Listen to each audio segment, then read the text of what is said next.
तो भैया बात ऐसे है कि लास्ट टाइम जब हमने न्यू इनिंग ऑफ बॉलीवुड वाला वीडियो डाला था जिसमें हमने बताया था कि बॉलीवुड को सुपर हीरोज जॉनरे में क्यों उतरना पड़ रहा है और कितनी ऐसी मूवीज है जो फिलहाल आने वाली है, तो उस वीडियो में काफी लोगों ने डाउट किया था कि ये बॉलीवुड के बस की बात नहीं है। पर कुछ लोगों ने एक बार फिर से बॉलीवुड के ऊपर भरोसा दिखाया और बोला चलो एक बार इनकी नई पारी भी देख लेते हैं, आखिर इसमें हर्ज ही क्या है। और हम भी इस दूसरे कैटेगरी में आते हैं कि बजाय किसी की कोशिश को सिरे से खारिज करने के हम थोड़ा वेट कर सकते हैं या फिर as a super hero fan हम सजेस्ट भी कर सकते हैं कि फिल्म में क्या होना चाहिए और क्या नहीं।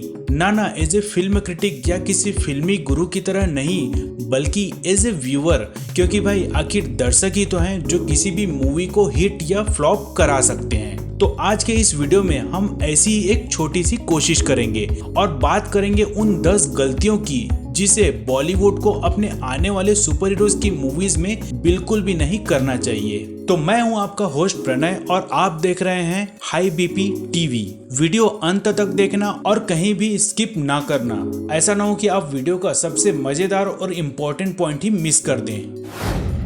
तो इस वीडियो की शुरुआत करते हैं सबसे कॉमन पॉइंट के साथ, जो आई थिंक आप में से काफी लोगों ने गेस कर भी लिया होगा।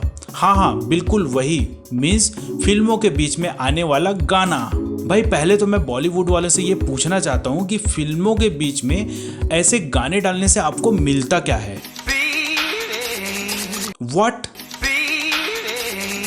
ओह अच्छा, फीलिंग्स। पर भाई आप लोग अपने फीलिंग्स के चक्कर में स्टोरी की पूरी तरह लगा देते हैं और ऑडियंस को भी अपने व्हाट्सएप या इंस्टाग्राम चेक करने का मौका दे देते हैं, जो कि पूरी फिल्म का एक्साइटमेंट ही खत्म कर देता है। और खास तौर से जब हम फैंटेसी या सुपर हीरोज वाली मूवी देख रहे हों। तो मैं बॉलीवुड वाले से रिक्वेस्ट करना चाहता हूं कि भाई जब भी आप सुपर हीरोज की मूवी में कहीं बेवजह गाना घुसेड़ने की कोशिश करें तो एक बार ऊपर वाले को याद कर उनसे डर लेना, और अगर ऊपर वाले से भी डर ना लगे तो एक बार कक्कड़ एंड कक्कड़ फैमिली को भी याद कर लेना, क्योंकि अंत में तो उन्हें ही गाने की बजानी होती है। और उसके बाद भी डर ना लगे तो मर्जी आपकी, क्योंकि आज की ऑडियंस को ये सब चीज बहुत ही ज्यादा नॉनसेंस लगता है, क्योंकि उन्होंने कभी स्पाइडरमैन सुपरमैन को हाय हुपू करते नहीं देखा है। स्पाइडरमैन, तूने चुराया मेरे दिल का चैन।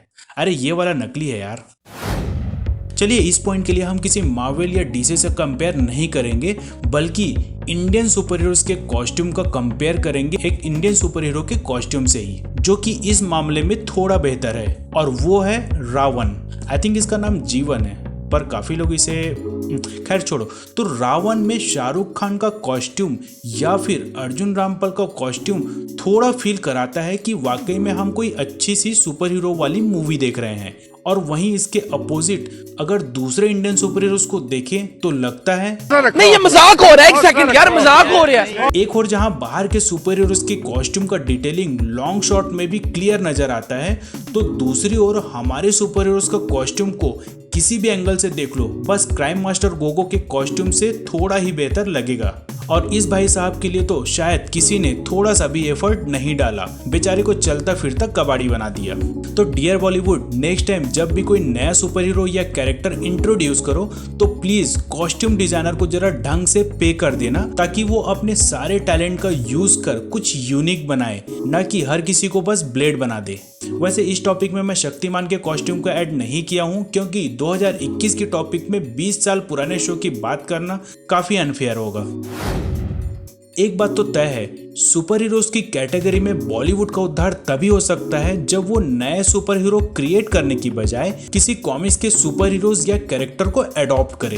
अगर पुराने सुपर हीरोज जैसे नागराज, ध्रुव, डोगा जैसे कैरेक्टर को लेकर फिल्म बनाएंगे तो डेफिनेटली इनकी फैन फॉलोइंग पहले से ही काफी अच्छी है और वो किसी भी तरीके से बिल्कुल नए सुपर हीरोज पे भारी ही पड़ेगा। और अगर इन पुराने कैरेक्टर्स को एडॉप्ट करने में कोई प्रॉब्लम आ रही है तो नए पब्लिकेशंस जैसे Holy Cow Entertainment, Bullseye Press, Yali Dream Creation और इंडसवर्स जैसे कॉमिक्स पब्लिशर्स के कैरेक्टर को एडॉप्ट कर सकते हैं, जो बिल्कुल ही नए और यूनिक कैरेक्टर्स या सुपर हीरोज को इंट्रोड्यूस कर रहे हैं और जिन्हें लेकर काफी अच्छी फिल्म बनाई जा सकती है। खैर वैसे इस ओर कुछ बॉलीवुड प्रोडक्शन हाउस का ध्यान गया है और उसी के रिजल्ट में हमें पहली बार कॉमिक्स का फिल्म एडॉप्टेशन देखने मिलेगा याली ड्रीम क्रिएशन के रक्षक के रूप में, जो कि काफी पॉजिटिव साइन है। बस उस मूवी में ये बाकी 9 पॉइंट का ध्यान रखें। कॉमिक्स के कैरेक्टर्स को एडॉप्ट करने का सबसे बड़ा बेनिफिट ये होता है कि वो कैरेक्टर्स ऑलरेडी किसी टैलेंटेड टीम के द्वारा वेल डेवलप्ड किया हुआ होता है,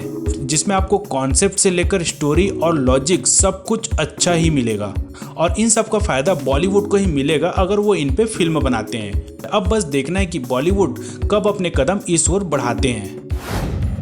अगर इस फील्ड की बात करें तो ट्रस्ट में दोस्तों, इंडिया में ना तो अच्छे स्टूडियो की कमी है और ना ही अच्छे काम करने वालों की। अगर आपको यकीन नहीं आता तो आप हमारा ये पिछला वीडियो देख सकते हैं कि इवन मार्वल डीसी की भी डिपेंडेंसी आज के समय में इंडिया के ऊपर काफी है। तो फिर इंडियन फिल्म्स इस मामले में इतना पीछे क्यों है?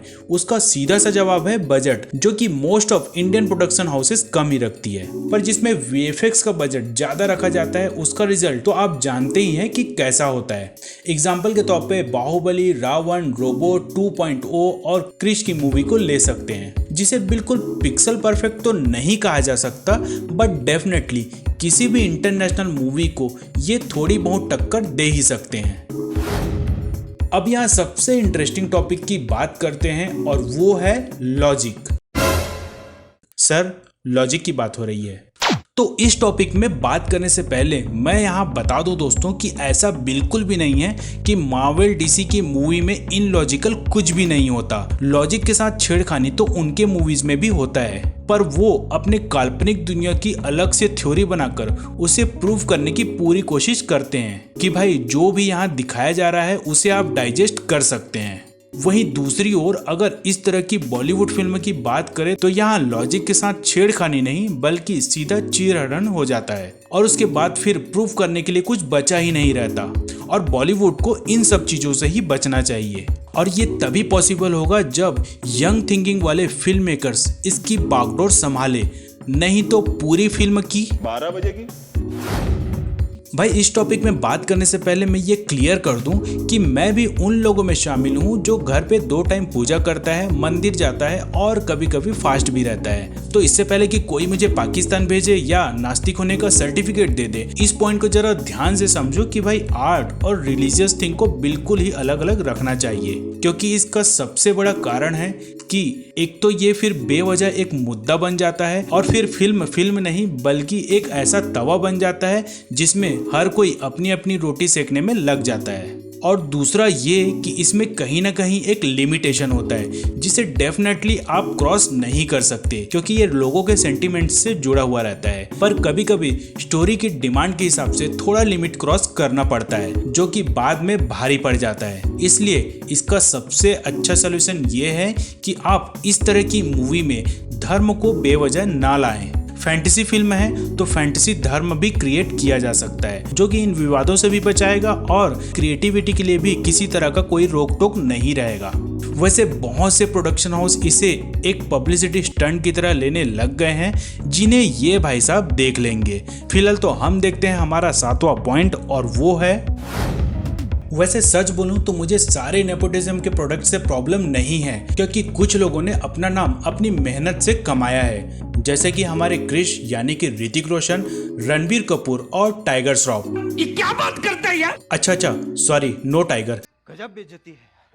तो ऋतिक रोशन और रणबीर कपूर जैसे चंद कलाकार हैं जिनमें नेपोटिज्म का इल्जाम लगाकर उनकी काबिलियत को नजरअंदाज नहीं किया जा सकता। पर बॉलीवुड में आपको बहुत से ऐसे एग्जाम्पल मिल जाएंगे जिनकी बस एक ही अचीवमेंट होती है कि वो स्टार किड हैं और जिनके पास लाइसेंस होता है किसी भी मूवी की वाट लगाने की। तो बॉलीवुड को अगर न केवल फैंटेसी फिल्मों बल्कि दूसरे टाइप की फिल्मों में भी कुछ क्वालिटी कंटेंट देना है तो उन्हें नेपोटिज्म का ये ठप्पा हटाना ही होगा। वैसे यहाँ गलती केवल बॉलीवुड की नहीं बल्कि इंडियन ऑडियंस की भी है। पहले तो यही स्टार किड्स को सुपरस्टार बना देते हैं, फिर बाद में यही नेपोटिज्म का रोना रोते हैं। भाई हर बार बॉलीवुड गलत नहीं हो सकता, क्योंकि बॉलीवुड ने अगर हमें अनन्या पांडे जैसे स्ट्रगलर दिया तो वो ही हमें राजकुमार राव, नवाजुद्दीन सिद्दीकी, मनोज वाजपेयी जैसे जेम्स भी दिए, और ये तो स्टार किड्स नहीं हैं। तो चंद लोगों के कारण पूरे फिल्म इंडस्ट्रीज को बदनाम करना बंद करें। प्यार, इश्क और मोहब्बत, बस यही तीनों बॉलीवुड का कचरा कर रखे हैं। लव स्टोरी वाली मूवीज में लव समझ में आता है, लेकिन कॉमेडी वाली मूवीज में भी लव, हॉरर वाली मूवी में भी लव, सस्पेंस वाली मूवी में भी लव, और तो और सुपर हीरोज की मूवी में भी इन्हें बस कहीं ना कहीं लव ही डालना रहता है। भाई action, adventure, fantasy, super hero वाली मूवी में ये लव शब्द ना खाने में नमक की तरह काम करता है। लिमिटेड रहे तो ठीक, वरना पूरा जायका खराब कर देता है। और बस सुपर हीरो के चाहने वाले यही नहीं चाहते। पर मैं फिर से बोलता हूँ कि ऐसा बिल्कुल भी नहीं है कि हॉलीवुड के फैंटेसी में प्यार मोहब्बत को इंक्लूड नहीं करते, उसमें भी करते हैं, बट शायद कुछ ही परसेंट। एग्जाम्पल के तौर पर आप हाल ही में आई जस्टिस लीग को ले सकते हैं। जब सुपरमैन की मेमोरी को वापस लाने के लिए बैटमैन से लेकर एक्वामैन तक हर कोई कोशिश करता है, पर वो असफल रहते हैं। पर लोएस लेन के आते ही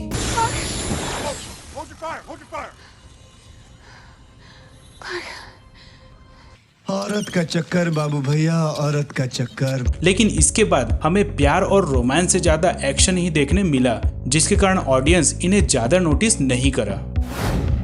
क्या आपको पता है कि Indian film makers super heroes की मूवी में ऊपर के 8 पॉइंट जैसी गलती जानबूझकर क्यों करते हैं? क्योंकि कहीं ना कहीं उनका टारगेट इंडियन ऑडियंस ही रहता है, जो कि बिल्कुल भी गलत नहीं है। पर केवल इंडियन ऑडियंस को टारगेट करना बहुत ही गलत है।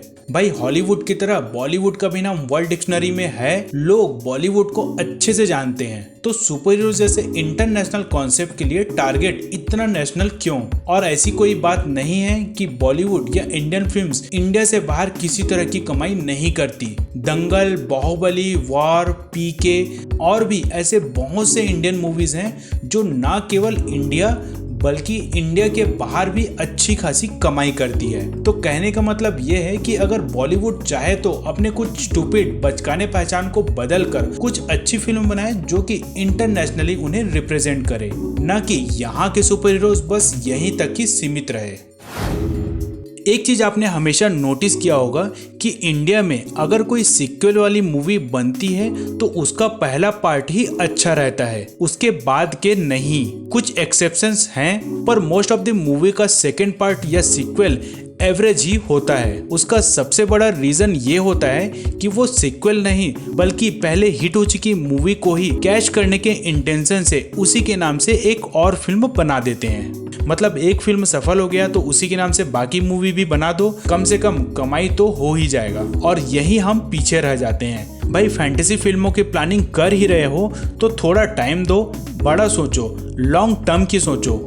MCU की पहली फिल्म भले ही 2008 में आई थी, बट इसकी तैयारी 2001 में ही शुरू हो चुकी थी और जिसका नतीजा आज हम देख ही सकते हैं। इसीलिए तो कहा जाता है कि भाई बड़ा सोचो और दूर की सोचो। पर फिलहाल तो हम सोचते हैं इस वीडियो को यहीं खत्म करने की। अगर आपको हमारा व्यू यानी कि ये वीडियो पसंद आया होगा तो जरा लाइक, शेयर और कमेंट कर दें और फ्लो में चैनल को सब्सक्राइब भी कर दें। तो मिलते हैं दोस्तों अगले वीडियो में ऐसे ही किसी मजेदार टॉपिक के साथ। तब तक के लिए टाटा, बाय बाय, टेक केयर।